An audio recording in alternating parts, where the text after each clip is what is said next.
तू खुदा का हो जमाना तेरा हो जाएगा। फिर बताने की जरूरत नहीं पड़ती है गुजर के कौन जा रहा है, कदम तेरे होते हैं रहमत के झोंके बताते हैं। अल्लाह का वली गुजर के जा रहा है, खुदा वाला गुजर के जा रहा है। शेख बहाउद्दीन बुखारी रहमतुल्लाहि ताला अलैह एक जंगल से गुजरे हैं, लोगों ने देखा अल्लाह वाला जा रहा है, भीड़ लगती चली गई। उसी भीड़ में गैर मुस्लिम बच्ची भी आ गई। उसने कहा लोगों बताओ तो सही, जिसके इर्द गिर्द इतने लोग बैठे हैं ये कौन है? लोग हैरत में थे, इसे क्या बताया जाए। तो लोगों से पूछा बताओ ये है कौन? लोगों ने बताया ये पीर है हमारा। का पीर कौन होता है? का मुझे तो नहीं पता, उन्हीं से जाके पूछ ले। बच्ची भीड़ को हटाते हुए गई, जाके कहती बाबा ये लोग कहते हैं कि तू पीर है, तू ही बता पीर कौन होता है। अब सुनो लड़ने वालों, झगड़े करने वालों, अपने के गिरबान पकड़ने वालों, अपनों को तबाह करने वालों, कोर्ट कचहरियों में लेके जाने वालों, अपनों का खून बहाने वालों, और तुम्हें क्या पता ये उम्मत कैसे बनी है? पूछ मुस्तफा से उम्मत को कैसे बनाया गया है। जब कांटे खाए हैं तब जाके उम्मत बनी है, पत्थर लगे हैं तब जाके उम्मत बनी है, फाके किए हैं तब जाके उम्मत बनी है। और ढोंगी पीरो तुम ये मत समझना तुम इस कौम को लूट लोगे। खुदा की कसम मेरे नबी ने कहा था जो काम मुझसे पहले नबियों ने किया था वो काम मेरे उम्मत के उलमा करेंगे। कल नबियों ने बचाया था, आज हुजूर की उम्मत के न उलमा इस कौम को लूटने नहीं देंगे। आओ कौन से लिबास में आओगे? अगर पीर बन के आओगे नकाब हम पलटेंगे, लुटेरे बन के आओगे बाजू पकड़ के हम मारेंगे, उम्मत को जाने नहीं देंगे। इसलिए कि मोहम्मद से वफा तूने तो गम तेरे हैं, ये जहां चीज है क्या लो हो कलम तेरे। नारे तकबीर, नारे रिसालत, नारे गौसियत, मसलके आला हजरत, फैजान आला हजरत, हजरत अल्लामा मुफ्ती हम्माद रज़ा साहिब क़िबला। तमाशा बना के रख दिया उम्मत का। कौन है? हमें लड़ने से फुर्सत नहीं है। अल्लाह अकबर तारीख उठाओ। बच्ची ने आके कहा था बाबा ये सब कह रहे हैं कि तू पीर है, तू बता पीर कौन होता है। हजरत शेख बहाउद्दीन ने सोचा अगर पूरी हिस्ट्री समझाऊंगा देर हो जाएगी, तो बातों में बात खत्म कर दी। मुस्कुरा के कहते हैं बेटी पीर वो होता है जो मुसीबत में काम आया करता। सुभान अल्लाह, सुभान अल्लाह। पीर वो नहीं होता जो कौम को मुसीबत में डाल दे। जो मुसीबत में जोर से, जो मुसीबत में अभी बोल नहीं रहे इधर वाले लोग, जो मुसीबत में वो पीर होता है। मुझे बताइए पीर वो होता है जो मुसीबत में काम आए। बच्ची ने जो इतना सुना ना, उसने क्या कहा था? कहने लगी हुजूर है मेहरबानी करें ना। कहा क्या आप मेरे भी काम आ जाओगे? कहने लगी बेटी मेरी मुरीद हो जा, मैं तेरे भी काम आ जाऊंगा। बच्ची ने कहा जनाब मैं तो गैर मुस्लिम हूं। कहा फिर देर किस बात की है, हाथ बढ़ा मेरे हुजूर का कलमा पढ़ ले। बच्ची ने कलमा पढ़ा और मुरीद हो गई। आज तो उम्मत तबाह हो रही है हजरत, ये मेरा इलाका, मेरी जिम्मेदारी बनती है। मैं आपसे कड़वी बातें करता हूं, मेरी जिम्मेदारी है। मैं हिंदुस्तान भर को समझाता हूं। कल को ये कहेगा तू अपना इलाका ना संभाल सका, मैं किसे मुंह दिखाऊंगा? मेरी जिम्मेदारी बनती है। आज मुरीद हुए नहीं, झगड़े शुरू। और उन्होंने क्या था? पीर वो होता है जो मुसीबत में, सारे बोले जो मुसीबत में। बच्ची कहने लगी फिर तो मेरे भी काम आएंगे। कहने लगे फिर हो जा मुरीद। उसने कलमा पढ़ा, मुसलमान हुई और मुरीद होके जाने लगी। कहने लगी बाबा वादा तो सच्चा है ना, पीर मुसीबत में काम आते हैं ना? कहा हाँ। कहा तू भी काम आएगा ना? कहा जी। ये कह के बच्ची चली गई। अल्लाह अकबर। बादशाह के दरबार में नौकरी करती थी। जब इस पे सिलसिले का फैज हुआ ना तो ये सबकी नजरों पे छा गई, सबके दिल पे इसका कब्जा। बादशाह ने कहा कि इससे बेहतर हमारे घर के दरबार की कनीज कोई नहीं है। ऐसा करो जितनी पुरानी औरतें हैं सबके ऊपर इसको मुकर्रर कर दिया जाए। जब इसको ये रुतबा मिला सबसे ऊपर हो गई। हसद की आग लग गई जनाब, हम भी जानते हैं। अल्लाह अकबर। दिल के पपोले जल उठे सीने के दाग से। इस घर को आग लग गई घर के चराग से। हमें भी पता है झगड़े किस चीज के हैं। जब हसद की आग लगती है तो फिर कौमों को लड़ाया जाता है। जब हसद की आग लगती है तब भाई भाई का दुश्मन बनाया जाता है। जब हसद की आग लड़ती है तब अपनों को अपनों के खिलाफ खड़ा कर दिया जाता है। तुमने भारत का तरीका नहीं देखा, यहाँ की गवर्नमेंट कैसे चल रही है, एक दूसरे को लड़ा करके हुकूमतें चल रही है। आज पीरों ने भी रास्ते निकाल लिए हैं, एक दूसरे के गले कटवाओ और हुकूमतें करते रहो। कसम खुदा की ये उम्मत तेरे बाप की नहीं रसूल पाक की है और ये जानती है। हम उस वक्त तक तुम्हारी इत्तबा करेंगे जब तक तुम मदीने वाले मुस्तफा की इत्तबा करते। सुभान अल्लाह, वाह वाह वाह। तुम भी फैसले करो। उस वक्त तक हम पीर की मानेंगे जब तक पीर मुस्तफा की मानेंगे। कान खोल के सुनना मेरी बात। उस वक्त तक हम मानेंगे जब तक तू हुजूर की मानेगा। जब तू हुजूर का नहीं तो फिर हमारा भी नहीं, हमारा भी नहीं। खड़ा कर दिया, बड़ा मामला। औरतों ने सर जोड़ा, कहा यार ये बाद में आई है और हमसे ऊपर निकल गई। कहा क्या इस पे इल्जाम लगाओ? बच्ची पे इल्जाम लगा चोरी का। बादशाह के दरबार में मुकदमा आ गया। बादशाह ने पूछा क्या बात है बेटी, तुझ पे इल्जाम है तूने चोरी की है। बच्ची कहने लगी बादशाह मैंने चोरी नहीं की। तो वो जिन्होंने बाज़ाब्ता प्लानिंग करके इल्जाम लगाया था ना, वो तो कहने लगी इसके गवाह हैं। 6-7 औरतें खड़ी कर दी कि इसके सामने चुराया, इसके सामने चुराया। अब बच्ची क्या करती? बादशाह ने कहा तेरे पास कोई गवाह है? बच्ची ने आसमान की तरफ देखा और रो दी।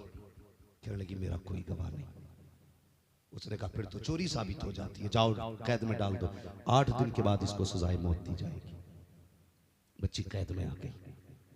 जब कैद में बंद हुई ना, कहने लगी बुखारे वाले बाबा, तूने तो वादा किया था पीर मुसीबत में काम आते हैं। वाह वाह वाह। तूने तो कहा था पीर मुसीबत में काम आते हैं, कब आएगा? 1 दिन गुजर गया, 2 दिन गुजर गए, 3 दिन गुजर गए, 8 दिन गुजर गए। जब बच्ची की मौत का दिन आया ना, सिपाही आ गए, हाथ बांधे गए। अल्लाह अकबर। बच्ची के हाथ बांध के मौत के लिए सफर तैयार है। मालूम है उस वक्त कैसे मौत दी जाती थी? किले की दीवार पर ले जाया जाता, नीचे धक्का दे दिया जाता, जो गिरता वो बचता ही नहीं था, इसलिए कि दीवारों की किले की ऊंचाई इतनी होती थी। अल्लाह अकबर। जब बच्ची को लेके चलने लगे ना, बच्ची मुड़ मुड़ के किसी को देख रही थी। सिपाहियों ने कहा था किसे देख रही है? ओ तेरे तो 8 दिन गुजर गए, कोई तुझसे मिलने तक नहीं आया, अब किसका रास्ता तक रही है? बच्ची ने कहा कोई है जिसके आने का इंतजार कर रही हूँ, कोई है जिसने वादा किया था। वो कहने लगे किसका इंतजार है? अल्लाह अकबर। बच्ची ने पहली पैरी पे कदम रखा, आंख में आंसू आ गए। कहने लगी अब तो आजा कब आएगा? दूसरी पैरी पे कदम रखा, फिर कहने लगी अब तो आजा कब आएगा? चलते चलते वो दीवार आ जाती है जिस दीवार से धक्का दे के नीचे फेंकना था। जब बच्ची ने देखा कोई नहीं है, आंख में आंसू आ गए हैं, बच्ची के हाथ बंधे हैं। बादशाह का फरमान आता है जाओ बच्ची से जाके पूछो मौत से पहले कोई आखिरी ख्वाहिश हो तो बता, कोई तमन्ना हो तो बता। बच्ची ने जब इतना सुना है, कहा एक तमन्ना है। कहा कौन सी? कहा मेरे हाथ खोल दिए जाएं। कहा क्या करेगी? कहा किसी को हाथ उठा के अलविदा कहना है, आखिरी सलाम कह करके किसी से रुखसत होना है। बच्ची के हाथ खोले गए हैं। जैसी बच्ची के हाथ खोले हैं, बच्ची ने हाथ खोले हैं, उसके बाद रुख किया बुखारा की तरफ। कहने लगी बाबा आज तक मैंने तेरे वादे का ख्याल किया है, लेकिन अभी तक उम्मीद बाकी है, मुझे पता है तू आएगा। हाथ उठा के कहती है बुखारे वाले देख मैंने तो वादा पूरा कर दिया है, अब तुझे वादा पूरा करना बाकी है। अगर तू नहीं आया कयामत तक पीरों से एतमाद उठ जाएगा, फिर कोई पीर पे भरोसा नहीं करेगा।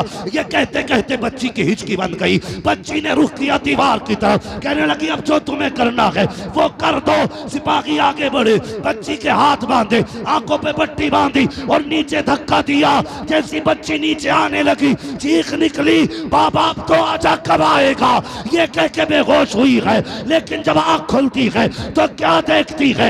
नीचे नहीं गिरी है बल्कि किसी ने आके अपनी गोद में संभाल रखा है, किसी ने संभाल रखा है। जैसी बच्ची ने आंख खोली है क्या देखती है? कोई और नहीं वही बुखारे वाला बाबा मुस्कुरा रहा है। बच्ची ने कहा था बाबा कब आया? तो बाबा ने कहा था चुआ चबारा आम थी मनस बुखारा आमदम, जब तू दीवार से चली थी मैं बुखारे से चल।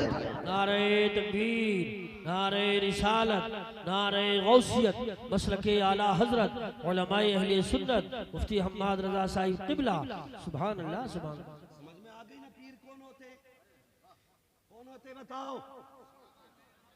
जो मुसीबत में काम आए, इसे कहते पीर। जो मुसीबतें बढ़ाए, समझ लेना वो क्या, मैं अगली बात नहीं बोल, बस समझिए पीर वो होता है जो मुसीबत में काम आता। मैं आला हज़रत को बताना चाहता था, आला हज़रत को, ठीक है जी। तो पीर जमात अली शाह इतने बड़े पीर जो मुसीबत में काम आते थे, जो मुसीबत में काम आते थे। ये पीर जमात अली शाह कहते कि मेरे दिल में बरेली के अहमद रजा की बड़ी इज्जत थी। पीर जमात अली शाह कहते बरेली के अहमद रजा की बड़ी इज्जत थी। और खुद की शान क्या है मालूम? मुरीदाना खीर बना रही, घोटते घोटते घोटा तेज लग गया ना तो हांडी जीना तो वो समझ गई, औरतों के बड़े तेज कान भी होते हैं और समझदार भी बहुत होती है। उसे लगा कि टूट गई हांडी और फिर गई, उसके मुंह से निकला या पीर करम। फिर क्या था, पूरी खीर तैयार, घुट गई, पक गई।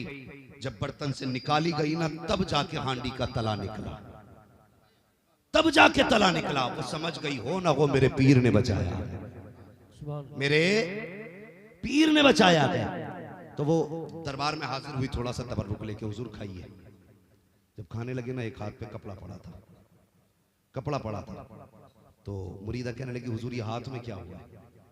कहने लगे, भूल गई जब तूने कहा था या पीर करम तेरी हांडी टूटी थी, तो मैंने हाथ बढ़ा के तेरी हांडी संभाली थी। ये पीर जमात अली शाह। कहने लगी, बाबा यहां बैठे बैठे वहां से सुन लिया। कहने लगे, पगली ये तो दुनिया है, कयामत में आवाज दे के देखना, पुलसिरात के इस किनारे से पकड़ूंगा, उस किनारे पे जाके रख दूंगा।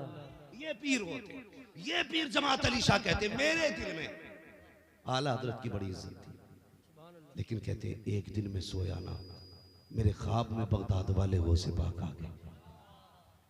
मैंने कहा, हुजूर मेहरबानी, मेरे घर तशरीफ लाए। अल्लाह अकबर। कहते मैंने बातें की सरकार को से बात से, उसके बाद मैंने ये जुमला कहा, हुजूर कभी आपसे मिलने को जी किया करे तो आपका दरबार तो बड़ी दूर है, मुलाकात कैसे होगी? तो पीर जमात अली शाह कहते हैं, गौसे पाक ने फरमाया, परेशान मत होना, जब भी मेरी याद आया करे ना, बरेली चले जाया करना। वहां पे अहमद रजा नाम का एक आलिम है, फरमाते वो सिर्फ आलिम नहीं बल्कि गौसुल वरा कहते वो मेरा नाइब भी है। हाँ, फरमाते जिसे वो दुआ दे देता मैं उस पर करम कर देता हूँ। अब मुझे बता तो सही, क्या रज़वी होना फख्र की बात नहीं है? क्या रज़वी होना शान की बात नहीं है? मैं कहता हूँ प्यारे, हसद का चश्मा हटा, बुग़्ज़ की ऐनक हटा और इंसाफ की आंखों से देख। अहमद रजा को इसलिए नहीं माना जाता कि जमींदार बाप का बेटा है, इसलिए नहीं माना गया कि एक मज़ार का मुजाबिर है, इसलिए नहीं माना गया कि बड़ी खानकाह का रखवाला है, बल्कि इसलिए माना जाता है कि वो हमारे ईमान का रखवाला है, हमारे ईमान का मुहाफिज है। और कैसी हिफाजत की है, खुदा की कसम आज तक दुनिया शुक्रिया के अंदाज में कहती है, डालती कल्ब में अजमत मुस्तफा सैयदी आला हजरत पे लाखों सलाम। सुभान अल्लाह माशाअल्लाह। इस बात की चिड़े हमें क्यों? खुदा के वास्ते सफों में इत्तेफाक पैदा करो, इत्तेहाद पैदा करो। एक मौलवी साबित कर दे आला हजरत ने तावीज करके किसी को बेवकूफ बनाया हो, लड़ाया हो किसी को, तावीज का मुनकिर नहीं, ये ज़हन में रखना बात। तावीज रब के कलाम से बनते हैं, बरकत वाले। लेकिन इमाम अहमद रजा खान फाजिले बरेलवी अलैहि रहमत व रिजवान की आप जिंदगी देखें, कभी किसी को लड़ाया नहीं, पूरी जिंदगी हुजूर की अजमतों पर पहरा दिया। आज हर मुसलमान की जिम्मेदारी है हुजूर की अजमत पे पहरा दिया। माशाअल्लाह, बेशक यही तो है ना आला हज़रत का पैगाम। इश्क तेरे सदके जलने से छुटे सस्ते, जो आग बुझा देगी वो आग लगाएगी, वो आग लगाएगी। मैं दावे के साथ कहता हूँ यूसुफ भाई, और आज भी कहता हूँ यार, कितना बड़ा तुर्रम खाओ ना, मैं अपने मुर्शिद ताजुश शरिया पे कुर्बान जाऊं। अगर वो एक बार ये कह देते ना फलां को छोड़ दो, तो कसम खुदा की गाड़ी तो क्या कोई रक्शे पे बैठाने तैयार नहीं होता। लेकिन मेरे मुर्शिद ने कभी ये नहीं कहा कि फलां को छोड़ दो।